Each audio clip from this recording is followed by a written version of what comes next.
Hello guys, good morning. Tutorial natin for today is how to make a bootable USB.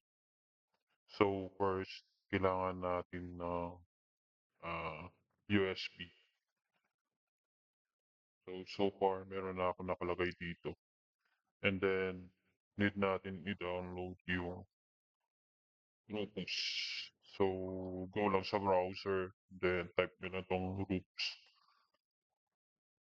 Yan, rufus.ie. Yan yung official website nila. So, click nyo lang. Makikita mo kung paano gumawa ng bootable USB. Okay. Download din natin yung ah, yung latest nila. Chromos 4.6. Wait nyo na lang. Tapos yung down. Okay, save lang natin. Open file natin. And then, ayan na yung application. So, double click nyo lang to open. Open file natin. Ayan na yung application. So, double click nyo lang to open. Push nyo lang.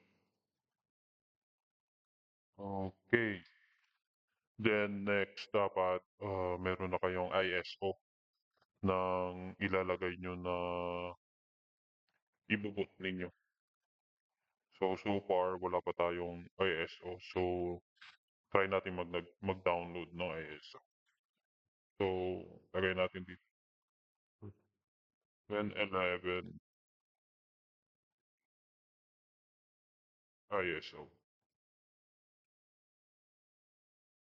And download natin dito. So yan. So download now natin. Ay, Windows Assistant. Ito pala. Download Windows 11 Disk ISO for 64-bit devices. Select nyo lang. Ayan. So, download natin.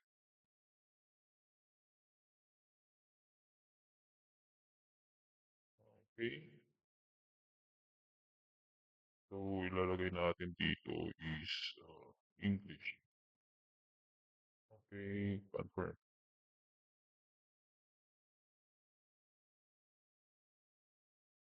Fire link. Ayan. Windows 11 24. Save natin.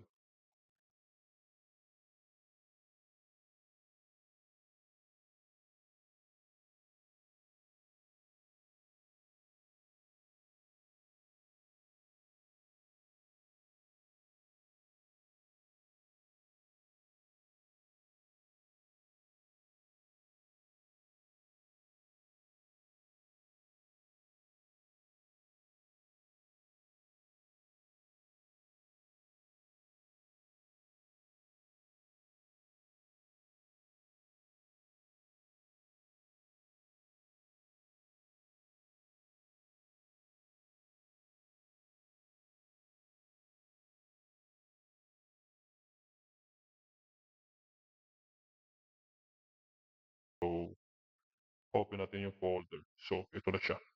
And then, gagawin na nating bootable yung USB. So, Kuturo Post Application. Device natin, ito yung USB ko. 16 gig.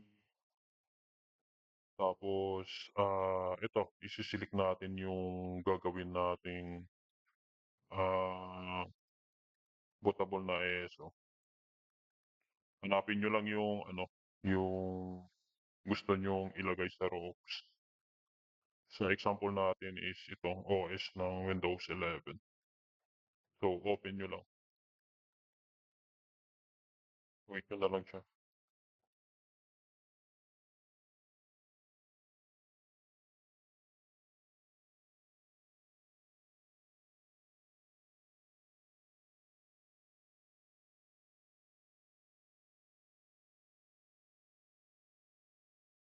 Yan, so far, tapos na siya. So, wala ka ng ah, babaguhin dito. So, puwede niyo lang puwede niyong palitan 'tong ano, label. Halimbawa, lagay na lang natin dito is, ah,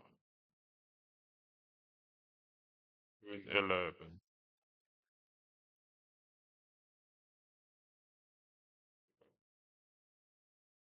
Okey, tapos click niyo na lang 'tong start and then okey niyo lang 'yan. Ayan magwa-warning siya. Ah, i tawag i-format niyo yung USB. So, make sure na lang yung laman ng USB niyo is na-copy niyo or wala talaga. So, puwede niyo lang i-proceed, okey niyo lang. 'Yan, hintayin niyo na lang matapos yung ano, yung